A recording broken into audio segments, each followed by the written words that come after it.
നിങ്ങൾ അത് പൂർണ്ണമായിട്ടും സ്വാമിയായി മാറുകയാണ്. അപ്പോഴേക്കും നമ്മൾ മുടി വെട്ടാനോ ഷേവ് ചെയ്യാനോ അങ്ങനെ ഒന്നും പാടില്ല, നഖം വെട്ടാൻ പാടില്ല.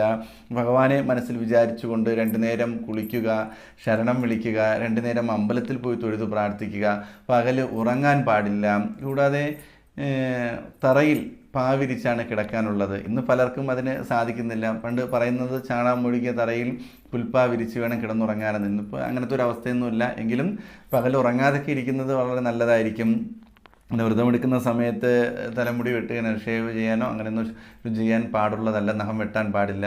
നമ്മൾ തികച്ചും ഒരു സന്യാസിയായി മാറുകയാണ്, ഭഗവാനായി മാറുകയാണ്. ഭഗവാനെ കാണാൻ പോകുമ്പോഴത്തേക്കും ഭഗവാന്റെ അതേ രീതിയിൽ നമ്മൾ ബ്രഹ്മചാരിയായി ഭഗവാനെ പോയി കണ്ടു കഴിഞ്ഞാൽ അത്രയ്ക്കും നമുക്ക് പോസിറ്റീവായിട്ടുള്ള എനർജി ഉണ്ടാവും, ഒരു ഫലമുണ്ടാവും. ആ രീതിയിൽ തന്നെ വ്രതമെടുത്ത് പോകുന്നത് വളരെ നല്ലതായിരിക്കും.